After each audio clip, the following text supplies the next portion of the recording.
Yamin, tetra da Libertadores ou campeão do Super Mundial? Qual escolheria? Abraço. Depende muito do contexto. Eu acho que ganhar... Olha, achei que você já ia dar na lata da Libertadores. Não, é que ganhar esse Mundial seria, cara... zerou o game, né? É algo que a gente não... Eu acho que a gente não tem nem o direito de ficar... De cobrar isso, de pensar, porque, cara, é ganhar do Manchester City, depois do Chelsea, depois do... Eu vou dar a resposta diferente. Agora, sabe por que eu prefiro o Tetra da Liberta? Por quê? Porque o Tetra da Liberta, o Palmeiras vira o único Tetra brasileiro. Sim. E vai disputar o outro Mundial no final do ano, que tem o outro Intercontinental. Agora, que se o Palmeiras ganha essa porra, vamos falar que não é Mundial também, né? Já vamos falar, se já vamos começar se a ganha falar esse do que... meio do ano? Não. Se ganha. Quem ganhar a Libertadores joga o Eu outro sei. Mundial. Que inclusive não tem data, né? Quem ganhar a Coincidir Libertadores com o brasileiro, não, né? não termina o Brasileirão, né? É uma coisa bizarra. Pode fazer a final do Mundial dia 31 de dezembro. Olha que Réveillon louco. 10 da noite do dia 31, Palmeirão, assim, jogando Mundial. Eu gostaria. Mas é que depende do contexto, porque se ganha a Libertadores tirando o São Paulo na CM, Sim. pega o Flamengo de novo, mas é outra... Eu vou preferir o Super Mundial pra... Você tá ligado, né? Pra acabar com essas piadinhas e não seria o único brasileiro. Seria o único time do mundo a ter o Super Mundial durante 4 anos, irmão. Então, eu acho que em questão de exclusividade, seria o maior de todos. É isso. Boa. Os 11 o Yamin já escalou, né? Você escalou os 11 na outra vez, eu vou fazer né? uma pergunta. Desses 3 anos, alguém ganhou vaga pra entrar nos seus 11 ou não? É que eu não lembro o time que eu falei da outra vez, né? E muda cada semana, e eu lembro que da primeira vez eu acho que eu coloquei o Miller. Porque o time de 96 mexe muito com a minha cabeça, só que o Miller entra e sai do meu time, porque o Miller não respeitou nós, então eu vou mudar o Miller é meio pergunta, babaca. vai. Dudu, Gustavo Gomes e Dudu não. Veiga. Pode pôr o Everton. Entra. E o Danilo. Que Danilo acho que não, né? Pra ser o maior, não. Esses 4 entram aí nos 11 ou não? Dudu não, eu acho que... Depois desse episódio não dá. Eu acho que o lugar onde o Dudu joga é muito concorrido. Tá. O Dudu não dá. Eu acho que é o ótimo Everton jogador. É o mesmo critério pro Dudu. Que O Veiga? O Everton. O Everton. É muito concorrido também pra ele. Mas eu acho que... infelizmente, porque como eu acabou de dizer, eu acho que o Marcos teve uma carreira interrompida pela lesão no fim e demorou para começar. Por causa disso, eu acho que o Everton pode assumir essa posição, sim. Eu acho o Everton passou o Marcão. Eu acho que tem debate, entendeu? Acho que tem debate porque pela longevidade, pelos títulos. O Marcos, infelizmente, não tem nenhum campeonato brasileiro. O Everton já tem uns 18. Então, eu acho que infelizmente, a carreira do Marcos é maravilhosa pro nosso afeto, mas infelizmente eu tenho essa sensação que tiraram dele muita coisa, as lesões e a demora para subir. E ele também eles pegam muito time ruim, né? E goleiro é muito prejudicado quando o time é ruim, né? O Veiga eu acho que não entra porque a lista no meio é muito grande. O Gomes tá no meu time. Luiz Pereira e Gomes, eu acho que estão no meu time. Aliás, a gente já estouramos a horário, né? Já passou bastante. Mas acho que o Gomes entra, o Danilo é uma coisa muito séria, cara. Pra mim, o Danilo, como eu disse, é o mais influente do Bia. E eu ia contar a história do Luiz Pereira, mas a gente tá encaminhando, deixa pra lá. Fechou. Você que sabe.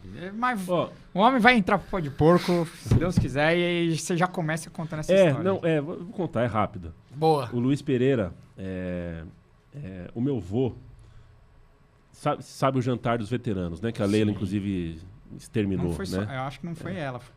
Já foi exterminado antes, mas posso estar sendo enganado. Mas não tem mais. Pois é. Esse jantar de veteranos, o meu vô participava. Meu vô ia todo ano. E um dia em casa falaram pra ele me levar. Pô, leva teu neto. E aí ele ficou meio assim, mas ele me levou. Isso foi em 2000, eu tinha 15 anos. E ele levou eu e o meu outro primo, que inclusive jogava nos juvenis do Corinthians, mas palmeirense. E a gente foi, e o meu avô foi barrado. O que levou a gente, e foi um constrangimento grande, porque levou a gente a entender, e eu até hoje eu nunca vou ter essa resposta, porque ele morreu no ano seguinte, que talvez o meu avô não fosse ele não fosse um convidado, talvez fosse uma boa mentira, talvez fosse uma coisa que para ele era importante acreditar que acontecia, entendeu? por causa não sei se do Clube do Mé, onde meus tios, meu avô participava, na várzea e tal, o Luiz Pereira chegou. E o Luiz Pereira foi muito gentil comigo, enquanto moleque, apertou a mão do meu avô, conversou com o meu avô, ficou ali na porta, um constrangimento, assim. Eu tenho uma memória muito boa, muito bonita, assim, do Luiz Pereira. E nunca vou saber se, afinal de contas, foi só naquele ano que meu avô foi barrado, se era uma mentira que ele gostava de contar, e eu acho que está liberado contar uma mentira dessa, tá totalmente perdoado. Ou se ele ia mesmo, se ele participava. Mas ele não colocou vocês para dentro. Não entramos, ele só foi gentil. Ele só foi gentil. E no mundo que a gente vive, de tanta hostilidade, gentileza, uma gentileza às vezes muda tudo. Animal. Boa. Pra fechar, a gente tem um novo quadro, não tem mais o No Pique. Você lembra que tinha o No Pique, né? Quero responder esse ou aquele? Esse ou aquele. Agora a gente... Mas você acabou de me fazer colocar o Danilo na seleção. Já me fudeu. Quase isso. Agora o novo quadro se chama 4-2-3-1. Demorou? 4, 2, 3, 1. Tá. Eu já vou começar aqui, ó. 4 jogadores do Palmeiras que você gostaria de fazer a biografia. Zinho. Já sentou aqui. A mudança tática do futebol. O Zinho é um dos brasileiros que mais entendeu. Julinho Botelho. Penha vive. Julinho Botelho. Puxa vida. Você já falou do Edmundo? Se quer gastar essa, já gasta também? Gasto o Edmundo. Tem algumas que já estão... Acho que a biografia do Alex está muito bem feita. Eu não quero fazer porque eu não faria melhor. Eu faria... Marcão já fizeram. Eu faria uma boa biografia do Jorge Mendonça. Olha. Jorge Mendonça é um cara que a gente tem que lembrar mais. Sim. 2 jogadores que mais representam a era Abel. O que representaram? Gomes e Danilo. Tá. 3 jogadores subestimados da história do Palmeiras. Subestimados na história do Palmeiras? 3 caras que você acha que não são valorizados quanto merecem. Marcos Rocha. Alex. Eu acho ele subestimado. Tinha que ser maior do que ele é. Tinha que ser mais falado do que é. E... Puxa vida. Preciso de um tempo, né? Porque é uma pergunta muito difícil. Pensa aí. É uma pergunta a muito gente tem difícil. uns, né? Que, de tanto que a gente fazia essa brincadeira, a gente pode... alguns que vocês são já muito estão. recentes, né? Talvez Eu vou falar um. Que aí, cara, por exemplo, tem um cara que o Jean Oddi, por exemplo, nosso parceiraço, meu amigo, acha muito ruim, mas eu acho que tem que ser... Acho que foi subestimado. Oséias. Que ele era muito grosso e tal. Não era tão grosso assim. Você pega qualquer tape, ele não era tão grosso assim e fez... Foi importante. Meteu gol pra caramba, ele fez uns gols que não... Não dá. 2 gols de títulos, né? Copa do Brasil. Depois a gente em Tóquio. Exato. Ele é aquele centroavante de um toque, né? Não vai sair driblando os caras, né? E meteu o gol contra mais bonito da Mas história. com certeza eu esqueci de alguns. Esse é o tipo de coisa que vai vindo uma roleta na cabeça. Galeano, que a galera... Luan é um cara que é muito subestimado, na minha opinião. Enfim. Tem várias, talvez. Mas eu lembrei de jogadores bons, né? Porque o subestimado não é só aquele que é tratado como ruim, né? Sim, o Alex é tratado como craque, mas eu acho que ele tinha que ser tratado como Ronaldinho Gaúcho, insisto. Ele é desse nível. O Praz, eu não sei se o Praz ele é subestimado, mas eu acho que o Praz, ele deu azar pelo Palmeiras já ter tantos goleiros grandiosos e o Everton chegar ganhando tanto, porque, cara, a história do Praz no Palmeiras, o cara chegar na Série B ali, pegar o que ele pegou... Ele, de alguma forma, redesenhou o que o Marcos fez, claro, do jeito muito dele. grande e não merecia a despedida que ele teve, né? Mas, enfim. Faltou um. Boa. Sabe um que eu acho que é muito superestimado também? Não, subestimado. Subestimado, quer dizer, também? Diego Souza, mano. Que jogou... Ele é um puta jogador mesmo.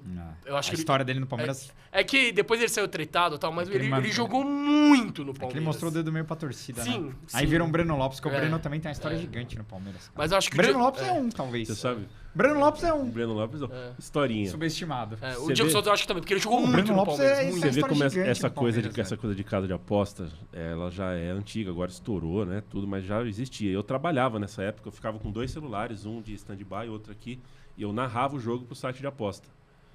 Site de apostas tem sempre alguém no estádio, né? Sim. Porque coisa de satélite, para não ter delay, você tem que estar para eles atualizarem mais rápido. E a regra do site, eu tinha que estar no centro do campo. Então eu tava no numerado esse dia. E eu aqui trabalhando. Eu tinha que falar inglês com o cara onde a bola tava, em qual setor, qual quadrilátero do campo e tal. E quando o Diego Souza sai e dá o dedo, porque é pra numerada, né? Sim. Eu falo, excuse me, please. Cara, o que eu xinguei o Diego Souza esse dia, cara. Eu larguei Eu tava no cara. palestra também, fiquei Meu, puto. eu defendi existe, né? muito esse cara, meu. Nossa, Defendi não muito existe. pra ele fazer isso. Sim. Mas ele, eu acho que ele é subestimado. É que ele cagou muito na saída, mas ele jogou muito, velho. Muito, muito. Ele, Puta jogador. ele jogava demais no Palmeiras. E a última, o 1 é uma saudade de um Palmeiras que você não enxerga mais. Ou de um Palmeiras que não existe mais. Uma saudade. Aí você escolhe o que você Mas quer. eu tenho que ter visto? Não. Não, Total. pode ser um gramado natural, pode ser um presidente, pode ser uma time. saudade. Uma saudade que você tenha de um Palmeiras. Cara, A rua, nossa, o que você quiser. Eu vou falar duas coisas. Uma não futebol e uma futebol. Uma não futebol, entre aspas, né? Aqui do lado tinha o bar Dissidente. Fiz muitos amigos nesse bar. Tenho uma recordação muito, muito terna desse lugar. Foi O Renan, você conheceu lá? O Palmeirense? provavelmente lá. Foi um bar que nasceu quando a gente estava sem estádio. O estádio estava em ruínas aqui. E a reconexão com esse estádio novo. Eu sofri com esse estádio novo. Eu não me acostumei, porque não é que eu gosto ou não gosto do estádio. A gente topa reconstruir nossos afetos, mas o meu avô não conhece esse estádio. O outro ele conhecia. Eu só vi jogo com o meu avô no outro estádio. Então, eu senti muita falta. Então, a saudade do velho Palestra, eu vou responder o que o Dissidente foi para mim foi muito importante naquela época. Me acolheu muito. E eu tenho um fascínio, uma saudade que eu não vivi pelo personagem, pelo jogador Julinho Botelho. Esse Palmeiras, que foi meio eclipsado pelo Santos do Pelé, que tomou conta do futebol, e pelo Palmeiras que veio depois, que era muito forte, que ganhou a segunda academia, o caralho, Ademir da Guia. O Julinho Botelho exerce em mim uma coisa... Eu me ressinto de não ter visto o Julinho jogar, aquela decisão, título paulista em cima do Santos, 59 e tal, aquilo, o paulista de 59, o paulista que eu queria estar lá, entendeu? Eu tenho uma coisa com o Julinho Botelho. Curtiu a resenha? Então assiste a entrevista completa aqui no link da descrição para você não perder nada do podcast oficial da Torcida Canta e Vibra. Valeu, avante Palestra Seguros, porco!